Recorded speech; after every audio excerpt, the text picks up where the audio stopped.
Bapak, Ibu, saudara-saudari, dan anak-anak sekalian yang terkasih, di bulan Desember tahun 2021 ini kita merasa cukup lega lah dalam keadaan kondisi yang berkaitan dengan COVID-19. Suasana hidup kembali, suasana senang. Walaupun masih ada sedikit rasa khawatir, rasa cemas, adanya varian baru dan sebagainya, tetapi dari pemerintah pun kan juga akhirnya membuka juga kesempatan orang untuk berlibur, untuk berkunjung. Yang paling penting suasana takut dan cemas itu sudah sangat-sangat berkurang. Begitu banyak orang juga sudah menjadi sangat yakin karena sudah menerima vaksin pertama, kedua, tetapi juga memang larangan-larangan, pembatasan-pembatasan sudah tidak sangat ketat. Walaupun kita masih harus berhati-hati, tetapi justru perayaan Natal yang akan kita jalani bersama, yang sudah kita siapkan dengan masa Advent, kita semua diajak untuk membuka hati kembali. Bukalah hati pikiran kita ini untuk kehadiran Tuhan di tengah umat-Nya. Kata-kata Tuhan Yesus, "Aku akan menyertai kamu sampai akhir zaman." Boleh kita rasakan penyertaan-Nya di akhir tahun 2021 ini. Lebih-lebih menjelang perayaan Natal dan juga pada saatnya nanti kita merayakan Natal. Ia yang datang, yang lahir melalui keluarga kudus Bunda Maria, keluarga kudus Nazaret, harapannya juga lahir dalam hati kita, hadir dalam keluarga dan masyarakat kita. Orang-orang yang berani menyambut Dia itu menerima kegembiraan. Tetapi ingatlah juga, ada orang-orang yang cemas untuk kedatangan Tuhan. Siapa yang cemas? Orang-orang yang berkuasa. Herodes itu cemas. Dia raja, kan aneh. Oh, raja kok cemas ya? Karena dia takut yang datang itu dianggap saingannya. Lain dengan orang-orang yang sederhana. Yang datang ini kan menggembirakan. Ia justru menghormati Dia. Karena memang mestinya orang kan menghormati Tuhan, Sang Pencipta. Kita semua ini adalah ciptaan-Nya. Seberkuasa apapun, sekuat apapun, kita ini tetap ciptaan Tuhan. Manusia ini terbatas.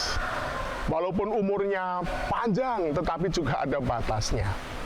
Nah, saat ini kita diajak untuk membuka untuk yang tidak terbatas, yang memberikan kehidupan kepada kita, yang menyertai kita, yang memberikan hidup dan kekuatan kepada kita. Kita semua diajak untuk menyadari kembali cinta kasih Kristus. Tuhan Yesus yang hadir untuk mengasihi. Semangatnya itu selalu ditegaskan, "Aku datang bukan untuk dilayani, tetapi aku datang untuk melayani." Saya katakan orang-orang yang melayani ini orang yang sehat, orang yang kuat. Kalau orang itu minta dilayani, dia justru lemah. Seperti orang sakit yang dilayani, harus dirawat, tidak mandiri. Nah, kalau datang dengan melayani, itulah semangat Kristiani, semangat Sang Juru Selamat. Dia yang datang untuk memberikan hidupnya. Semoga anugerah itu tidak pernah disia-siakan oleh seorang pun. Menyia-nyiakan anugerah, menyia-nyiakan kebaikan Tuhan itu rugi sendiri. Dan banyak orang yang memang mau rugi hidupnya, tidak menerima yang baik, yang dikumpulkan itu yang buruk. Dan yang lebih memprihatinkan, lupa bahwa hati pikiran manusia itu terbatas. Kalau orang itu hatinya, pikirannya dipenuhi dengan yang jahat, dipenuhi dengan yang buruk, pasti orang itu cemas. Pasti orang itu tidak menemukan kebahagiaan, tidak menemukan sukacita. Bayangkan kalau orang-orang demikian itu hadir dalam sebuah keluarga, ya dia menjadi troublemaker, dia menjadi orang yang membawa masalah. Kalau dia itu hadir di tingkat RT saja, ya seluruh RT bisa merasakan bagaimana tidak nyamannya. Dan kita juga prihatin banyak daerah-daerah yang seringkali membuat orang takut, tidak nyaman. Karena apa? Di situ banyak orang yang hanya memikirkan dirinya sendiri. Nah, kita diajak untuk membuka hati kembali, pikirkan kebaikan bersama. Yang maha baik sudah hadir, maka manusia mestinya juga bisa menjadi orang-orang baiklah. Kalau yang maha kasih sudah hadir, maka mestinya orang-orang juga dipulihkan kemampuan untuk mengasihi. Kalau yang maha peduli itu sudah hadir, maka kita pun juga diajak peduli satu dengan yang lain. Begitu banyak orang yang sudah sangat peduli. Gerakan sosial di mana-mana. Orang tidak hanya memikirkan dirinya, tetapi pikirkan sesama, pikirkan orang lain. Kalau Tuhan sendiri lebih peduli kepada yang lemah, yang miskin, yang sakit, itu sangat boleh mengalami cinta Tuhan. Dan begitu banyak dalam kitab suci kalau kita membaca mendengar orang-orang sakit dibawa datang kepada Yesus. Orang-orang berdosa datang kepada Yesus dan mereka boleh mengalami kasih Tuhan. Mereka yang lumpuh, yang tidak berdaya, dibangkitkan kembali, diberi kekuatan untuk melanjutkan hidupnya. Maka kalau manusia tidak mengikuti jalan ini sebenarnya sedang menentang Tuhan yang hadir, yang menyertai. Bukalah hatimu, bukalah pikiranmu, bukalah keluargamu juga, bahwa dia datang mencari tempat. Dalam perayaan Natal kita akan prihatin. Sang Juru Selamat, Sang Pembawa Damai, mencari tempat di mana-mana nggak dapat tempat, ditolak, sudah penuh.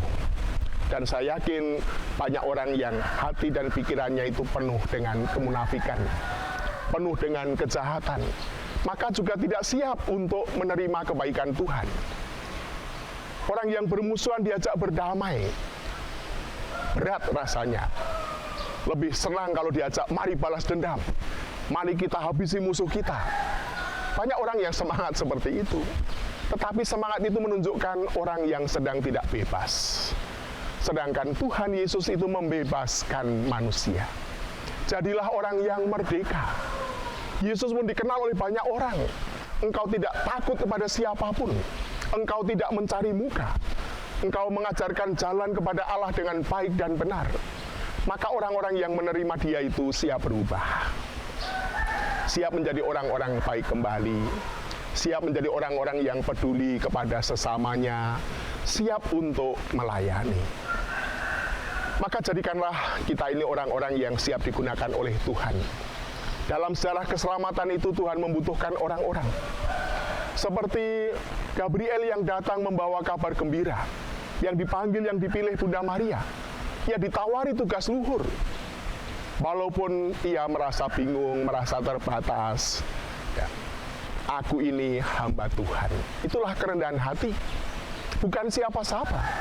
Tetapi seorang hamba Tuhan ini hari ini menjadi sangat penting. Lihatlah kehadiran Bunda Maria dilambangkan dengan tempat-tempat ziarah. Karena sikap yang rendah hati sebagai seorang hamba Tuhan. Nah, hamba Tuhan itu mengutamakan kehendak Allah. Terjadilah padaku menurut perkataanmu. Aku ini seorang hamba Tuhan. Beda dengan hamba dosa. Yang berkuasa itu dosa. Dia orang yang paling menderita, tidak bebas. Tidak bisa melawan, dirinya lemah, tidak bisa memberontak melawan kejahatan. Maka diajak untuk berbuat jahat, ya mau saja, ya. Nggak ada kekuatan. Nah, orang-orang yang bebas itu punya daya yang besar. Masih ingat saat Yesus digodai untuk berbuat dosa, ya, untuk menolak rencana Bapaknya. Apa sikapnya? Enyahlah iblis. Ya. Itu kekuatan dari dalam. Itu kekuatan Tuhan. Apalagi saat ia pun tidak berdaya apa-apa. Ia disalibkan, hampir mati dalam sakaratul mautnya. Ia hadir sebagai Tuhan dengan pengampunannya, dengan doanya. Ampunilah mereka semua. Siapa yang bisa mengampuni? Ya Tuhan. Maka ia justru hadir sebagai Tuhan dalam kemanusiaannya yang sangat terbatas. Maka manusia-manusia yang merasa terbatas, merasa lemah, sekarang ini akan dikuatkan kembali dengan perayaan Natal di tahun 2021. Terimalah cinta Tuhan. Terimalah kehadiran Tuhan. Yesus pun juga memberikan dirinya dalam Ekaristi, dalam Misa Kudus.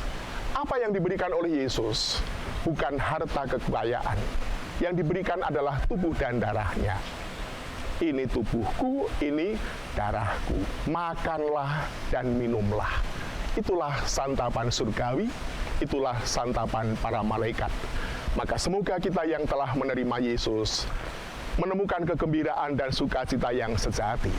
Dan orang-orang yang telah menerima Dia juga diutus untuk menjadi saksi-saksi Kristus. Maka pesannya, pergilah ke seluruh dunia, wartakanlah Injil, ajarlah setiap orang menjadi muridku, bukan menjadi orang Kristen, bukan menjadi kelompok dalam agama, bukan. Tetapi semangat Tuhan, semangat kasih-Nya, itulah yang harus dijadikan semangat hidup untuk semua ciptaannya. Karena manusia ini kan ciptaan yang paling luhur. Semua diberikan oleh Tuhan. Tetapi jangan sampai menganggap orang lain itu lebih rendah dari siapapun. Di hadapan Tuhan, semua orang itu sama. Yang berkulit putih berharga, yang kulit hitam juga berharga. Yang rambutnya tegak lurus berharga, yang rambutnya keriting mundel-mundel gak keruan ya berharga. Yang badannya besar berharga, tetapi yang badannya kecil ya, yang lemah tidak berdaya juga sangat berharga. Maka lihatlah banyak orang yang terbaring, yang tidak berdaya kan dihargai, dikasihi. Maka semoga yang lemah ini juga mendapat tempat dalam kehidupan kita. Dan kita bersyukur, gereja pun juga mengambil sikap option on the poor. Yang lemah, yang miskin, yang menderita selalu mendapat tempat. Maka jangan menganggap lemah siapapun. Karena yang telah menjadi yang paling lemah adalah Tuhan sendiri. Dia menjelma menjadi manusia. Kelahiran Sang Emmanuel kan dalam wujud bayi kecil. Tetapi lihatlah nanti para raja pun datang menyembah Dia. Menerima Dia karena melihat keilahian, melihat kekuasaan Tuhan yang hadir. Maka bukalah hati dan pikiranmu supaya bisa melihat kehadiran Tuhan dalam setiap orang. Semoga Tuhan memberkati, menyertai, menguatkan, dan membahagiakan kita semua. Selamat Natal tahun 2021. Semoga cinta kasih Tuhan yang bernyala-nyala tidak pernah padam dalam hati kita. Amin.